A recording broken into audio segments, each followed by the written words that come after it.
Oke,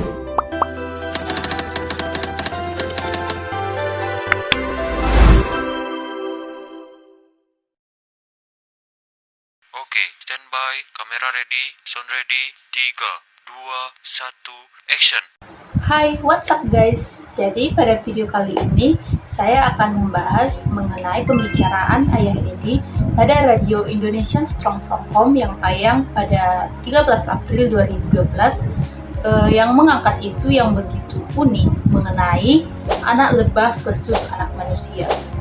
Mungkin kita ketika mendengarnya akan terasa aneh, mengapa anak lebah dibandingkan dengan anak manusia, sedangkan kita tahu bahwa lebah merupakan serangga dan manusia merupakan ciptaan Tuhan yang paling tinggi derajatnya.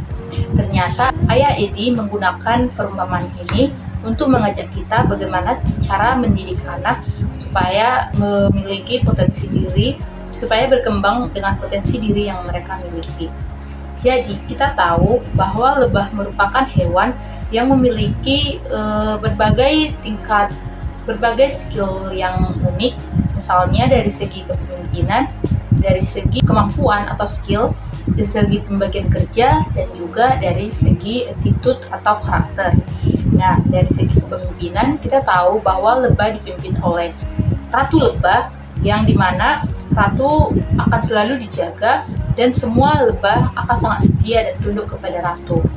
Nah, lebah juga memiliki pembagian kerja yang begitu baik, yaitu ada yang bertugas sebagai pekerja atau mengumpulkan nektar bunga, ada yang bertugas sebagai pelindung sarang, pelindung telur, dan ada juga yang bertugas sebagai penyerang jika sarang dirasa terancam.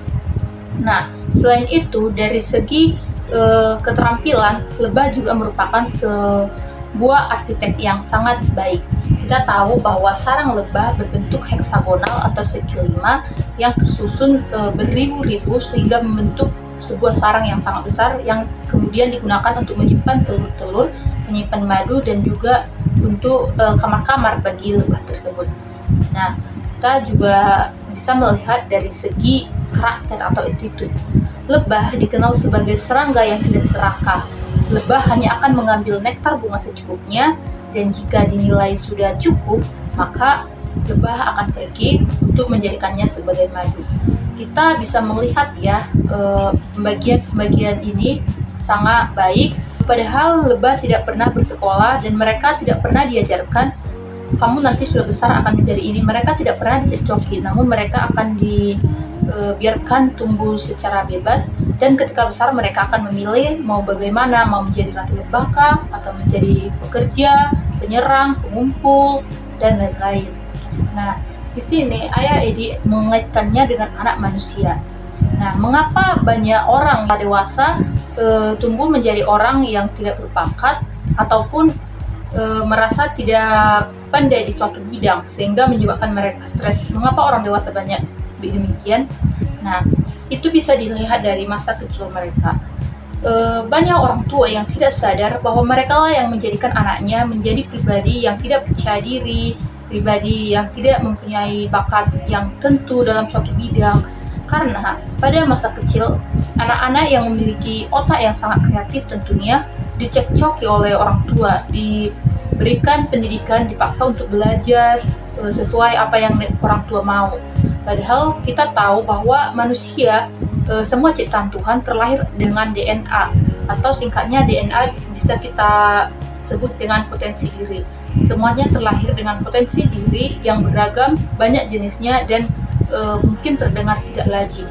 Namun orang tua biasanya menilai bahwa kesuksesan hanya bisa diraih oleh potensi diri yang familiar, seperti misalnya menjadi dokter, menjadi arsitektur, pilot, insinyur, dan lain-lain.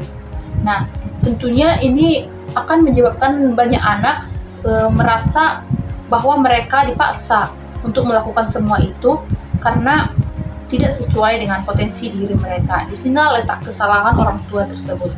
Seharusnya anak tidak dipaksa untuk melakukan itu semua sehingga kreativitasnya diperas, melainkan orang tua harus belajar dari lebah bahwa anak-anak lebah yang tidak pernah bersekolah bisa tumbuh sesuai passion dirinya atau potensi dirinya tanpa harus dipaksa oleh lebah-lebah dewasa.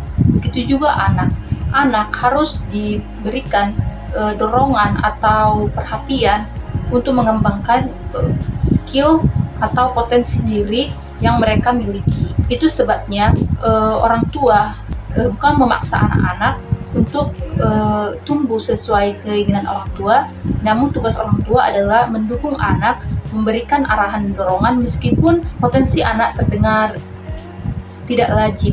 Misalnya dari cerita ayah ini menyebutkan bahwa ada seorang yang terkenal dan menjadi kaya karena dia memiliki hobi akan memelihara kalajengking, dan misalnya dia menjadi ahli kalajengking. Di sini mungkin terdengar tidak lazim ya, namun disinilah kita bisa melihat bagaimana indahnya potensi diri yang beragam yang dimiliki anak-anak. Meskipun terdengar tidak lazim, kita hanya bisa mendorong dan membangkitkan konsistensi anak untuk terus mengembangkan potensi diri mereka.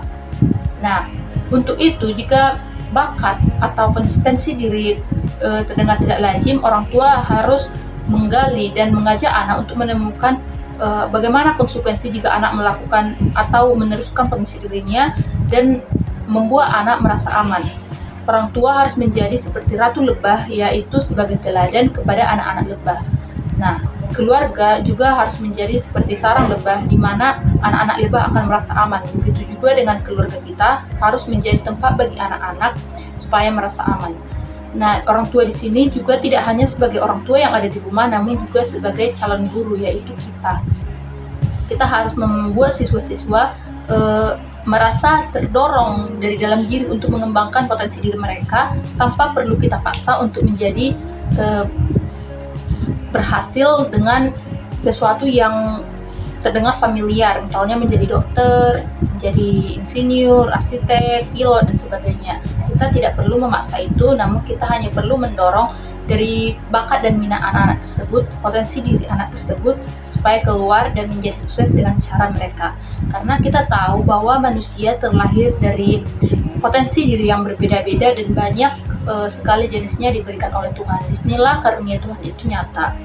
Nah, kita tahu bahwa anak bukanlah milik kita, namun titipan Tuhan. Jadi kita sebagai orang tua atau guru hanya perlu mendukung mereka, membuat mereka merasa aman dan mengawasi tindakan mereka sehingga mereka bisa bertumbuh menjadi seseorang yang penuh dengan kemampuan yang berbeda-beda, namun menjadi berhasil. Dan kemampuan yang berbeda-beda ini yang menjadikan manusia terlihat lebih harmonis dan indah.